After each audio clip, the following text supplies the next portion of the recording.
Hi viewers, this is my third consecutive video on my analysis based on whatever recorded data we are getting, and on our demand anyhow we could succeed in getting the free height of the springs. And because I had already doubted that my doubt was on the squareness of the trolley as well as on the suspension system. So yes, now I here put display chart over here extracted from the revised Wagon maintenance manual, wherein we have the outer, inner and snubber spring heights for all versions except HS. Now there is still a confusion whether the rear trolley is a HSB or not, because there is a denial in acceptance by the counter department.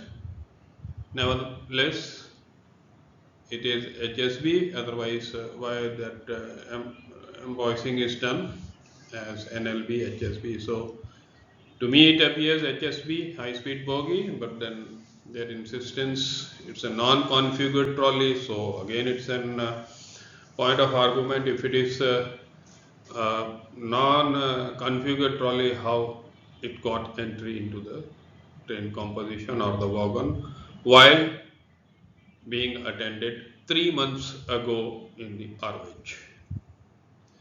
Now, what we see from this data is that the grouping of spring is done in such a manner so that we don't have a height difference of more than 3 millimeter, correct? So here we are getting 9 millimeter. In the same nest, just see. Here we are having 253 and 263 10 millimeter in the outer, and also 253 to 258 is 5 millimeter. So anything is possible. Then the maximum height, here we have got difference of 4 millimeter in the inner spring height. And these two springs, they are out of the range of the maximum permissible range for outer springs. It's maximum 260, we are getting 262, 263. These are another springs which are inner, I donates inner spring. The maximum is 262 as prescribed over here, but then we have 264 and 263, which is on the higher side of the maximum permissible. Now let me move on to the R1 side of the lead trolley. So we have 3 outer springs out of the range, and then we have these 2 inner springs which are out of the range. And this snubber height, this is differing 7 millimeter. This snubber height of 295 itself is a defect, because the maximum is 294. So it is a higher range spring. It exceeds the maximum limit. Then the difference between the two snubber height difference is 7.5 millimeter, which is again not permissible. I'll in the last give you a very startling revelation what I suspected and what I got. So nothing to worry, I'll be just with you for another few minutes. Please bear with me. And this is a rear trolley, and again we have a height difference of 6 millimeter. This is again we are having a difference of 7.5 millimeter in the respective height of the outer springs. Again these two springs lie out of the maximum permissible range, and here just see the inner spring height difference on the same nest amounts to 7.5 millimeters. So these two again inner springs lie out of the range. These two outer springs again lie out of the range, and just see the fun. Here the difference is again 6 millimeter. So now how I could reach up to this point was the buffer height being 1120. And the second thing what I told was the springs are not deflecting properly under tear weight. Now this is before you. Here see, the deflected height is 262, right?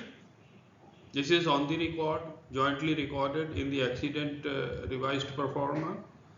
Joint signatories are there. And see, this is the deflected height, and again I am getting the free height 262 of the outer spring. So, is there any deflection? No. There is no deflection. This was what I was insisting upon to get the free height. And here we are. Now let's move further. On the right side, what we have? We had 259. And here see the springs are in the range of 259. This is outer spring. Just have a look. This is outer spring 262, 262, 263. So combined, the height was, deflected height was 259 as recorded, and what we are having here is in the range of 260 and 263, hardly 2-3 millimeter. 2-3 millimeter. The working height of NLB is 217 millimeter. I have already shown in the drawing. I have posted that standard drawing of NLB bogie in my previous videos. You can have a look at that. Now again, let's have a look at the rear trolley. What does it say? We have a height of 256. So this is in the range of, see here we have got outer spring in the range of 256, 261. So almost these are having a very minor or very meager deflection. And if I move on to the right side again, so here the deflected height recorded was 263, and just see we are having these springs in the range of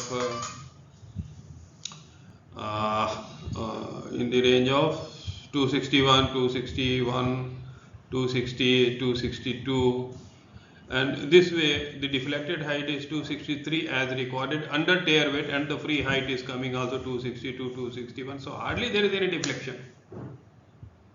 Hardly there is any deflection. So the suspension system was very stiff. There is no proper grouping of the springs. If we measure the deflected height on a test bench, I suppose this will go out of the range. That is the final test. We should insist that also. No height grouping has been maintained. Maximum we are getting somewhere 10 mm, somewhere 7 mm, somewhere 9 mm. The springs are not deflecting, and the springs are totally defective. This has given rise to a higher buffer height because of non-deflecting characteristics of the spring. Then we have an improper load sharing. We have a biased wear on the pivot because there is a problem with the pivot itself having a wall thickness of 15 mm to 22 mm. 19 is the maximum, 4 mm is the wear limit, and it is at the last wear limit of 15 millimeter. Hence, the needle of cause of accident points towards rolling stock. Primarily the suspension system, secondly the load sharing by the springs because they are not deflecting to any load, and you have everything before your eyes on your screen. And further, I leave it to my viewers to just like, comment and share your ideas, your views with me in the comment box. Thank you for watching.